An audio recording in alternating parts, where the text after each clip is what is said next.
David, you're now in your 50s. You were in a marriage with a woman for more than 30 years. When did you actually know that you were gay? Well, I knew that I was gay when I was in my early 20s, even though, I mean, I'd had feelings toward men long before that, but I didn't admit to myself that that meant I was gay until my early 20s. So, and, you know, people around me knew this about me as well. What was it that meant that, despite the fact you were gay at early 20s, that you decided to get married to a woman, and also that you decided to take part in gay conversion therapy and try to convert other men in a potentially damaging way to those individuals, stopping them living their lives as gay men? Well, so I grew up in a very conservative religion in a very conservative part of the United States. And as a young man, I was taught that being gay was wrong. I mean, it was a really homophobic and kind of repressive culture. And so that's the culture I grew up in. And as I approached adulthood, I also realized that I was actually bisexual. I would not have described myself as gay at that time because I had attractions to women as well. And so it just made sense coming from that culture to marry a woman. And so that's what I did. You grew up as a Mormon in a Mormon culture, and as I understand that religion, Yes. it only recognises that there are sexual relationships between a man and a woman once they are married. Right. So what sort of Yes, effect exactly. did that have on you and other gay people growing up in those cultures? Yeah, that's a really good question. I mean, the effect on me was perhaps not as harmful as it would be on someone who didn't have bisexual potential, because I did have the ability to be attracted to women. But I really feel concerned for men and women who are exclusively gay or lesbian, because it really doesn't give them much of an opportunity to discover and express who they are, at least that part of themselves. And so it leaves them to live a life of being single and celibate.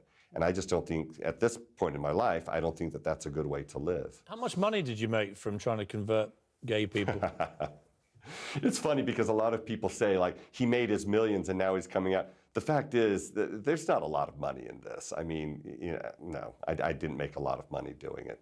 How much? And that was certainly not the motivation. I couldn't even tell you how much. I mean, I don't know how much I earned per year. Well, how many people did you try and convert?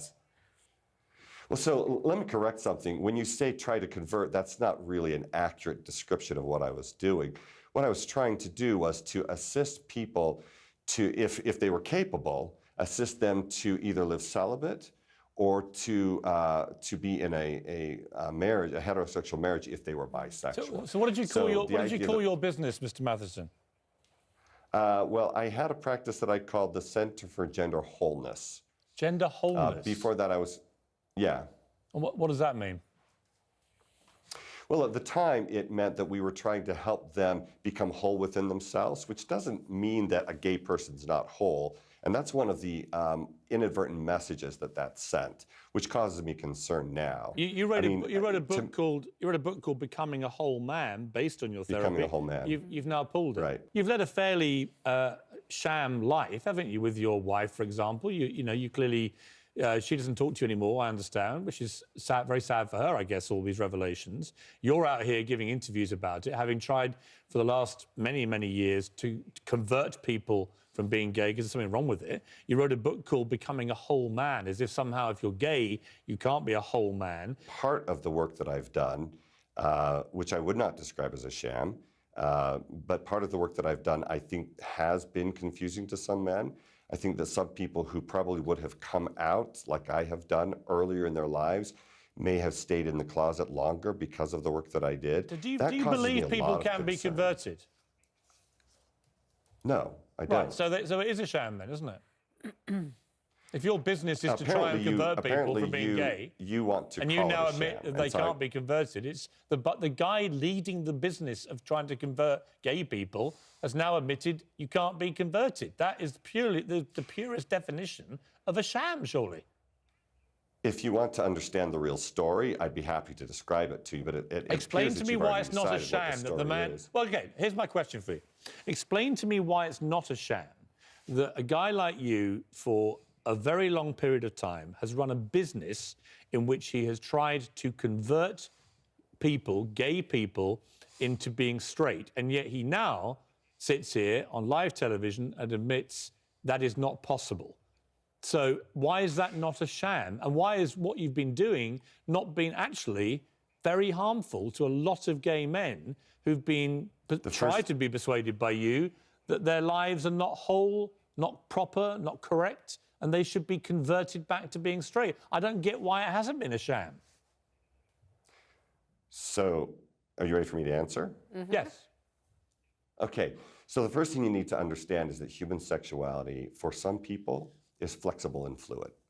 What that means is that most people experience their sexuality as fixed, right? If you're straight as a kid, you're gonna be straight till the day you die. But that's not true for everyone, and that wasn't true for me.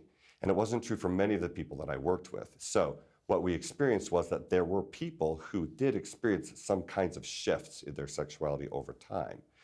And so what I was doing in my work, by the way, everyone knew that I had feelings of same-sex attraction. My clients all knew, everyone that around me knew, so I wasn't hiding anything. And what I was doing, the part of the work that I did that was helpful to people was helpful to people who were capable of making that kind of a shift. David, I didn't Matheson, I wonder... Yeah, I would just wonder whether... What I didn't understand going along... I just wonder whether you think now that your energy would have been better put into trying to tackle the stigma and discrimination against homosexual men and women, actually, in that community, in hindsight, rather than trying to convert people who would have been perfectly happy if they could just express their true identity. Well, so you show a misunderstanding of the people that I was working with. Because the people that I was working with came to me. I didn't go out and try to convert people. No, but they came to you because they'd been told in the community that their sexuality was wrong. You specifically were trying to convert people. What are you talking about? Your entire business model was predicated on trying to convert gay people to not being gay anymore because you persuaded them that was possible. Now you sit here and say it's not possible. So all the stuff you were telling them was a load of old baloney, wasn't it? With respect. So if you'll allow me, what you don't understand is that over the years, I came to understand, so I started my practice with this idea. I mean, what you're saying now is exactly correct of me 15 to 20 years ago. But along the line, I began to discover that that wasn't so, right? As I gained more experience as a therapist, I realized, wait, this doesn't change people.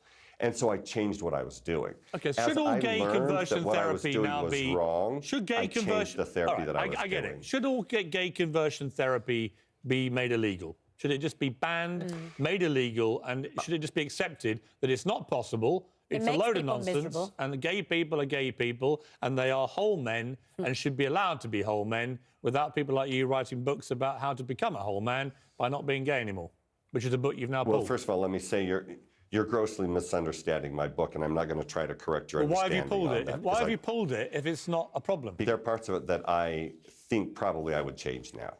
Okay, you mean the bit about calling it becoming a whole man? Well, that's what... Yeah? Yeah, I would definitely change that part. All right, we've got to leave it there, mostly David. because it's misunderstood. We've got to leave the interview there. Thank you very much indeed for joining us. We appreciate it.